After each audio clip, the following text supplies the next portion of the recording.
Maxwell House really the only coffee in the world? Well, your father says so, and your father knows best.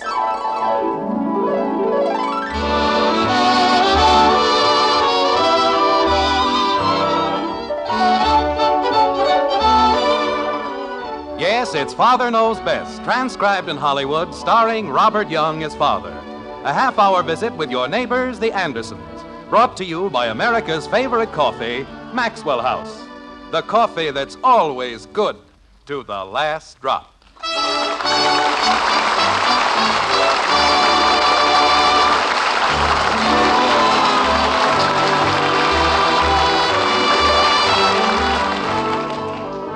In the third act of Romeo and Juliet, the fair Miss Capulet comes up with a dilly. Was ever book containing such vile matter so fairly bound, she asks. You know what she meant? Don't judge a book by its cover, that's all. Well, in Springfield, in the white frame house on Maple Street, the Andersons aren't quite as flowery as Juliet, but they're going to be given a treat just the same in the fine art of judging books and other things, like this. Margaret, I'm home. Margaret! But I had to, Mother. There wasn't anything else I could do. What's going on in here? Didn't you hear me call? I'm sorry, dear. We didn't know you'd come in. Hello, Hi, Daddy. Hello. I've been standing in the hall for 10 minutes screaming my head off. Well, we seem to have a little problem. Father, I couldn't help it. Really, I couldn't. What did she do now? She's in love. Kathy. Mush, that's all it is. Just plain mush. Never mind, Bud. Margaret, I may be a little dense, but since when does Betty falling in love constitute a problem? Father. She changes boyfriends like I change my socks. Jim, the problem is not Betty's new boyfriend. Well, Kathy just said... I said she was in love, and she is. Why don't you mind your own business? I do. I mind everybody's business. Mush, that's all it is. Mush.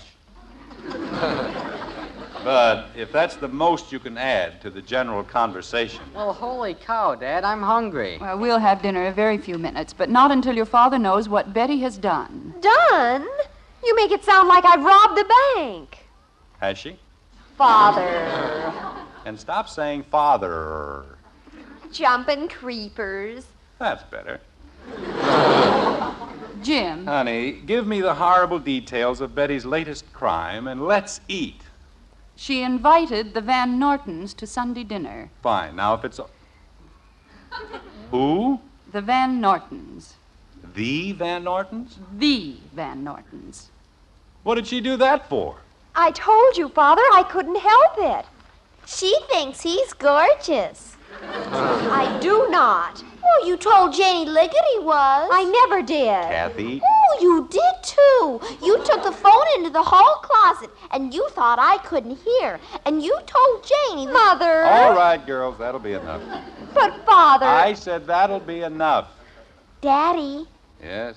she said he was gorgeous. Mush, that's all it is. Mush.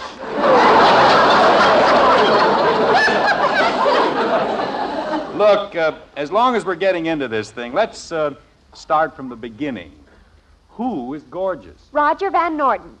Only I never said he was. She did too. Kathy, you stay out of this. Yes, Daddy. When I want you to tell me something, I'll ask you. Yes, Daddy. All right. But she did. Margaret. There's nothing very complicated about it, Jim. Roger Van Norton and Betty have been seeing quite a bit of one another at school. He has a convertible. Well, if it isn't complicated, what's the problem? It gets complicated later. Thank you very much. You're welcome. Betty invited Roger to dinner. Well, only because he said he thought it'd be nice. I see. He's the subtle kind. He's a drip. Mother, if you don't make them stop. Bud, when you have as much money as the Van Nortons, you can't be a drip. He's a rich drip. He is one of the nicest boys in the whole school. And he's coming to dinner. With his family. And his convertible. That's the part I don't understand. The convertible? The family. I don't understand any of it. It wasn't my idea, Father, about the family. He said he thought it'd be nice What would? if we met. I thought you knew him. She means the families, dear. Oh, not the convertibles.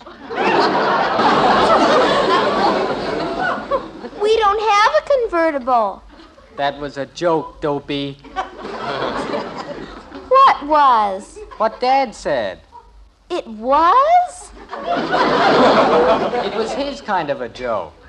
Oh. Well, now that that's all straightened out, may I ask just one more question? What's the problem? Father, we just told you. Look, let's make believe I just got back from a long trip into the heart of the African jungle. Jim. We haven't seen one another in almost 8 years. And I say, what's the problem? Now, what do you say? Hello, Daddy. Kathy. Well, he said we hadn't seen him in 8 years. Jim, it's really very simple. The whole problem is the rose chair in the living room. I think I'll go back to the jungle. Father, you've never seen the Van Norton's house. It has a swimming pool and a tennis court. I still don't and see... 6 bedrooms. What's that got to do with the rose chair in the living room? It's being repaired, isn't it? They brought it back today. All right. If they didn't do a good job, make them do it over. Well, they did a wonderful job, dear. It looks just like new. And it makes everything else look awful. Wait a minute. You mean because we have one chair recovered, we've got to have the whole house done over? Oh, no, dear. Well, Just the living room. now just a minute. If Betty wants to invite the Van Nortons over for dinner, that's all right. Bud, I'm as broad-minded as anybody. Just because the Van Nortons are the richest people in Springfield, that doesn't mean they aren't as good as anyone else. They might very easily be. The doorbell rang. But when you tell me I've got to have the whole living room done over, well, that's carrying things a little too far. Jim. The doorbell rang. As far as I'm concerned, the living room looks fine. And if anybody thinks I'm going to change it, they've got another thing coming. The doorbell rang. but it just needs a little paint. Bud, didn't you hear the doorbell? Sure. Well, what are you waiting for? Betty shook her head. Margaret, I don't know what's gotten into these children. I swear I don't. They don't even make sense. I didn't do anything. Bud, see who's at the door. Why blame it on me? I didn't shake my head. It was Betty. Jim, I think there's something you ought to know. I think there are a lot of things I ought to know. Father, promise you won't make a scene. About what? The decorator. What decorator?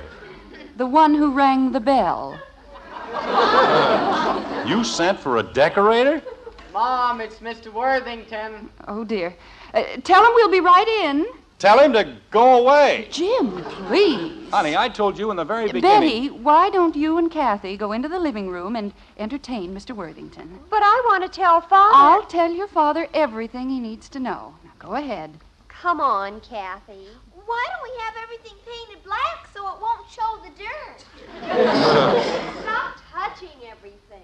Now, Margaret, in the first in place... the first place, Jim Anderson, you've got to realize that we have a definite obligation to our children. I never said that we didn't, but... And when the recognized social leaders of our town show an interest in our daughter, the very least we can do is make the best possible impression.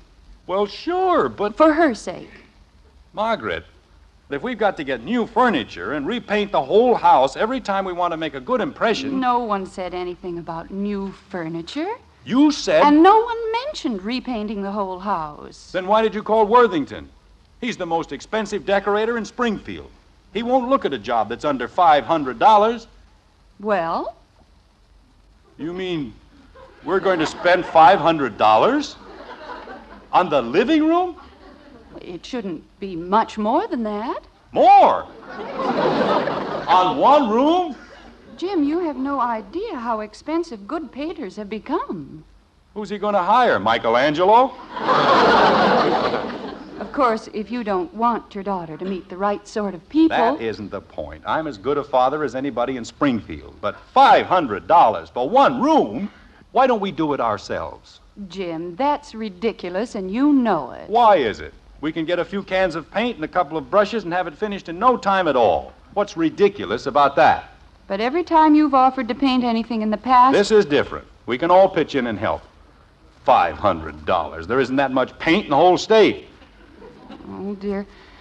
Now I don't know what to do. Honey, please, as a favor to me, let's do it my way. Just this once. You won't get tired right in the middle of a wall. Of course not. You'll use just the colors I choose? I'll paint the room lavender and puce, if that's what you want. I still think we ought to let Mr. Worthington... Margaret, look, I won't even go into the office tomorrow. I'll buy the paint and some new brushes, and I'll spend the whole day doing just what you want me to do. Well, all right, Jim. But remember, if you do one little thing... Margaret, so help me, when I'm finished, you'll be the happiest woman in Springfield. I hope so. Now, you'd better tell Mr. Worthington we've changed our minds. We've changed our minds. I never wanted him in the first place.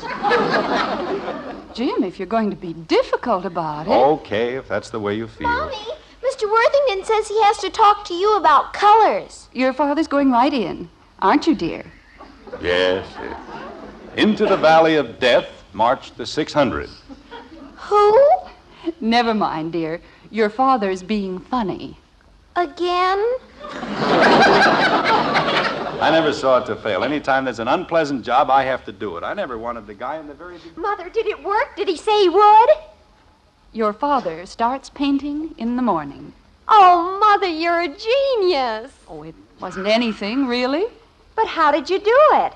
Last time he swore he'd never paint another thing as long as he lived.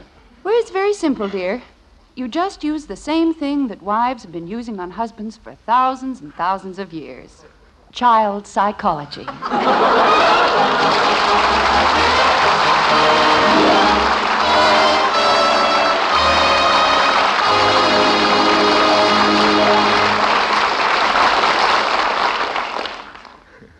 When it comes to psychology, Mother may well be the family genius, but there are times when the man of the house is well worth listening to.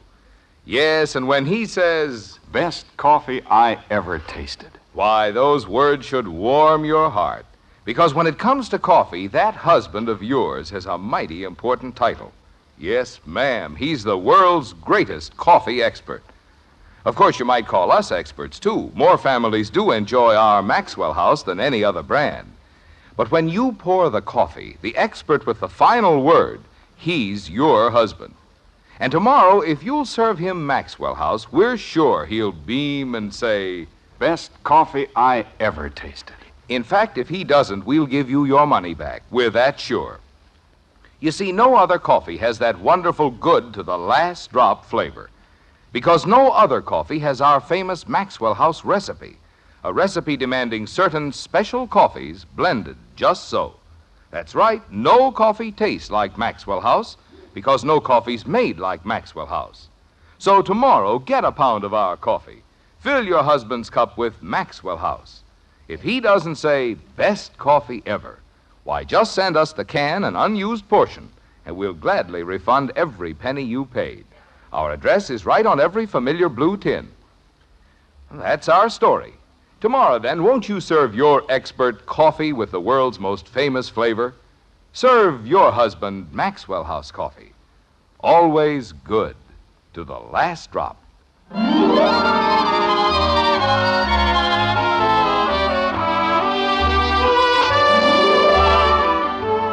There's an old Dutch proverb that says, paint costs nothing. Such are its preserving qualities.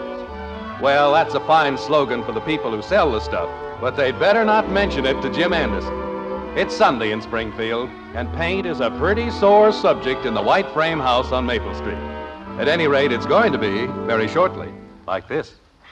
All right, Bud, shove the couch a little toward me. Okay, that's fine. Now, does that cover it, Kathy? Yes, Daddy. How about the spot near the fireplace? We'll hang a picture over it. We used up all the pictures for the other spots. Well, we'll get another picture. Are there any left in your room, Bud? Nope, or in yours either. I don't know. How could one small child make such a large mess in such a short time? I don't think it looks bad. I kind of like it.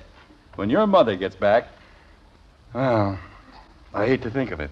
I didn't know it wasn't the same color paint. It said green. Why didn't you just leave it the way it was? I don't know.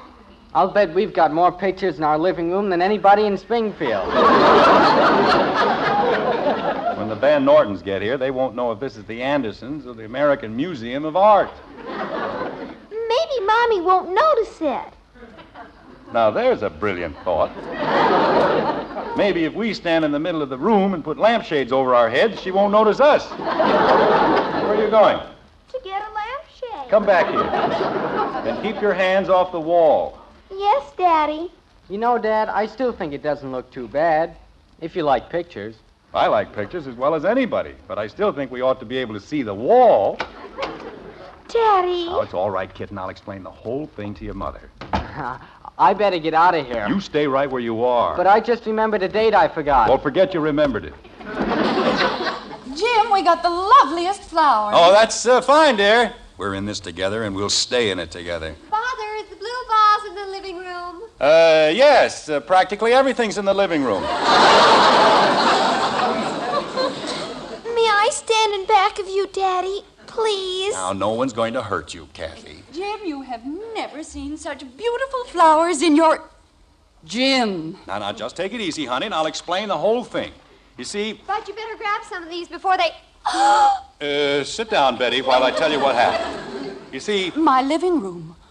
What have you done to my living room? Well, why don't we think of it as our living room? Then it won't hurt you. Mommy's gonna spank me. A half hour. I haven't been gone more than a half hour, and look what you've done to this room. Oh, Bud, how could you? Me? Just because you don't like Roger Van Norton. Oh, Kathy, stop it. All I did was carry pictures and move furniture. Why blame it on me? Kathy, please.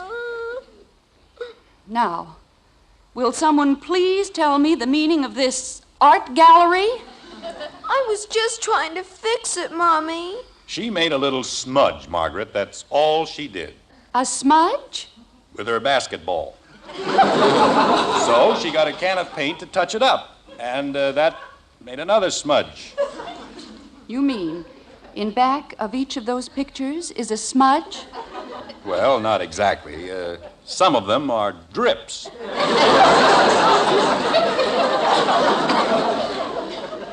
Well, you know what it means. We'll have to do the entire wall over. I know, honey, but we can't do it today.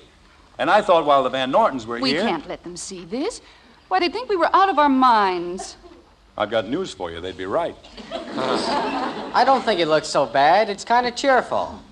The only boy in the whole school with a convertible, and you have to do this. Bud, push the couch back where it belongs. You won't like it, Mom. Why don't we just leave everything the way it is? And then tomorrow... There can't be a smudge that big. No, but... Well, you see, I didn't know Kathy had the paint can on the chair. Jim, you didn't. Of course not. I stepped in it, that's all. But you see, when it tipped over... You mean it's all over the floor? Just under the couch, honey. But we can take care of that in... Why didn't you hang some pictures on the ceiling? Because the paint didn't splash that high. Look, it's only on this one wall, Margaret, and if you'll just listen to reason... I've listened all I intend to listen.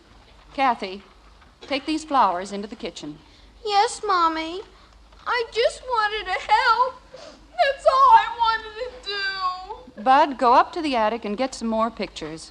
More? You'll find them in the box marked blankets. But, Mom, if we And hang... stop arguing. I wasn't arguing, but if you put any more pictures... Holy cow. Honey, don't you think we've got enough pictures now? If we put up any We've more... got to balance the ones you put up. As long as you've got them clear to the floor, we'll have to put them clear to the ceiling. But who looks at pictures up there? The same people who crawl on the floor to look at them down there. Well, all right, honey, if that's the way you want it. Mother, they're here. Oh, no, they can't be. Let's all hide in the cellar, and maybe they'll go away. What are we going to do? Jim, you've got to keep them out of here. Okay, where'd you put my shotgun? Jim. Well, you said... Will you please let them in? You just said to keep them out. Out of the living room. Oh, how do I do that? Take them into the den. Take them anywhere, but don't let them in here. Oh, okay. Come on, Betty. Mother. Go ahead, dear. I'll be in just a few minutes. Father, what if they go right in? Very simple. We'll just hit them over the head with a meat cleaver. Father. All right, Betty. Let's, smile. I wish I were dead. Well, hello. Hello, Mr. Anderson. Hello, Roger. Hi, Betty. Come on in. No sense standing out there in the cold. Oh, well, Mr. Anderson, we feel this is quite an imposition. It's no such thing. Why, we've been looking forward to seeing you. Go on in, Roger. No one's going to bite you. Hello, Mr. Anderson. Father, this is Roger. You know, I had a sneaking suspicion that's who it might be. Glad to know you, son. And I'm his old man. I suspected that, too. Well, now that we know who everybody is, let's go someplace and sit down. Just let me have your things, and we can all go into the den and be comfortable. Roger, why don't you help Mr. Anderson like a good boy? Mom. Oh, I keep forgetting. He isn't a good boy anymore. He's a young man. Well, whatever it is, let's go sit down. Mr. Van Norton. Nellie, I told you in the very beginning I didn't want to wear these shoes. Please, dear. Oh, they're friends. They don't mind if I call you Tilly. Do you, Jim? No, not at all. My name's Jake. Jake?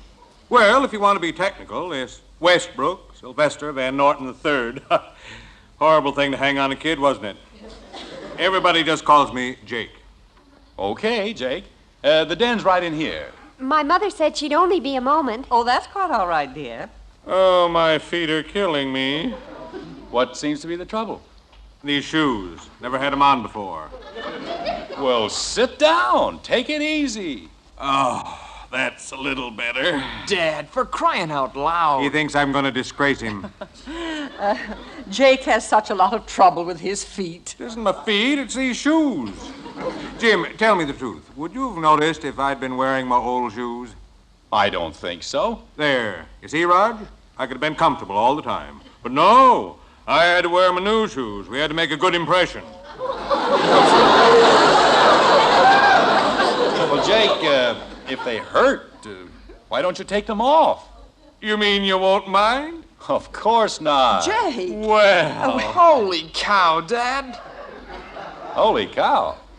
Is he a holy cower? never stops. Is yours? Chief stable boy. Oh, brother, does that feel good?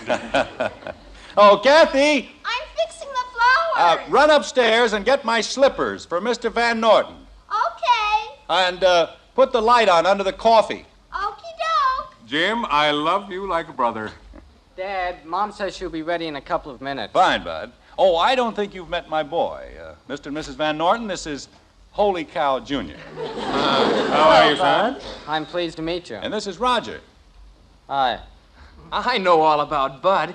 You hit 383 for Springfield High last year, didn't you?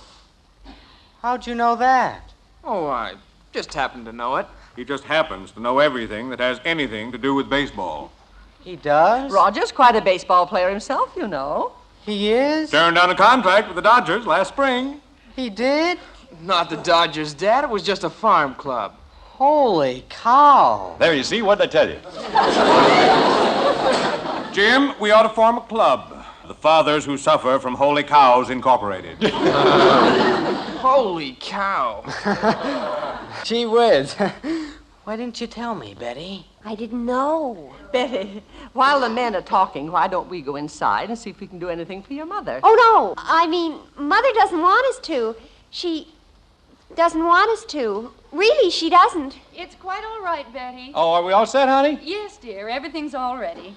How do you do, Mrs. Van Norton? How do you do, Mrs. Mr. Anderson? Van Norton? Mrs. Anderson? And of course, this is Roger. Hello, Mrs. Anderson. Betty's told us all about you. She has? Well, it's awfully crowded in here, isn't it? Why don't we go into the living room? The living room? But you said... It's all right, Jim. I'm sure we'll all be more comfortable. Well, it's all right with me. You have a lovely Come on, home, kids. Mrs. Anderson. What we've seen of it. Oh, well, thank you, Mrs. Van Norton. It's nothing pretentious, of course, but we like it. I like anything as long as I don't have to put those shoes back on. I hope you don't mind the smell of fresh paint, Mrs. Van Norton. You see, we've been doing a little redecorating. The living room isn't quite finished, but I'm sure you'll understand. Why, of course, dear. We've just been going through the same thing ourselves. Nice-looking room, isn't it, Tilly? Gosh. Oh, Mother. Look, Jake, as long as we're going to be friends, I might as well tell you... Mrs. Anderson, I'm going to ask you a very personal question, and I hope you won't be offended. Why, not at all. Have you ever heard of a decorator named Worthington? Well, yes. Matter of fact, he was here just a few nights ago. That's what I thought. But we felt that... Mrs. Anderson. Tilly, it isn't important. It most certainly is. I paid Mr. Worthington $1,000 to decorate my living room. Well, that's very nice, And but... he did mine exactly like he did yours. Oh, no!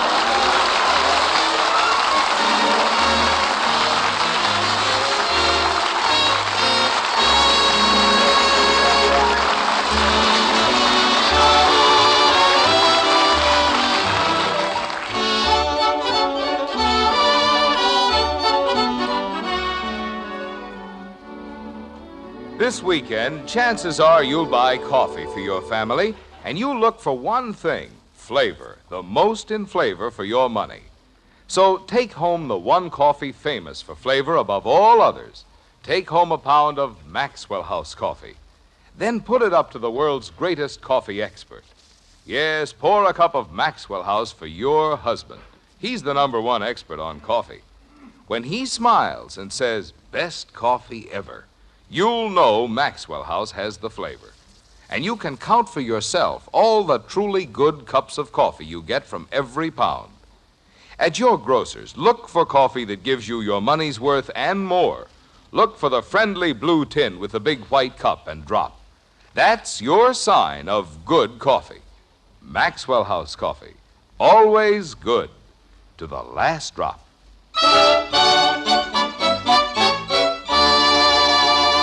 Ladies and gentlemen, this is Robert Young. Tonight I've been asked to tell you something about the American economic system. And that's rather difficult because what can I tell you about a subject like that? You are the American economic system. You're the flesh and blood and bone of a country that works better, plays better, and lives better than any other country in the world today. Farmer, merchant, butcher, baker, we ask only that you appreciate your magnificent past and recognize the infinite possibilities of your future. Write to Box 10, Times Square Station, New York City, for the free booklet, The Miracle of America. Learn how a great country can be made even greater by your cooperation. Thank you, and good night.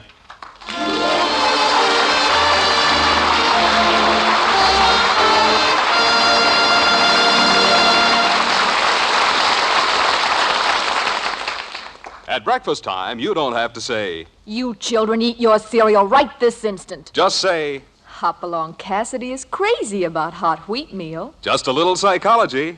Yes, to get your children to eat a hot cereal, just tell them Post Wheatmeal is Hopalong Cassidy's favorite hot cereal. And they'll eat it, too. Post Wheatmeal is chock full of solid whole wheat nourishment, has a wonderful nut-like flavor, and it cooks in just 3.5 minutes. You'll see, you'll all agree, it's the best hot cereal you ever ate.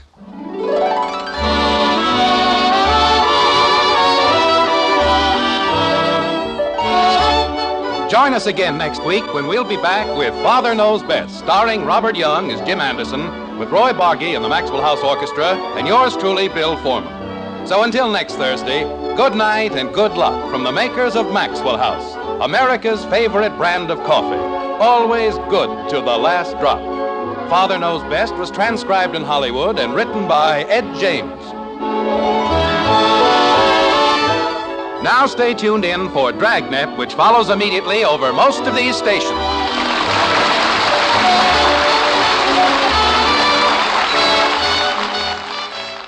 Yes, exciting and authentic Dragnet is next on NBC.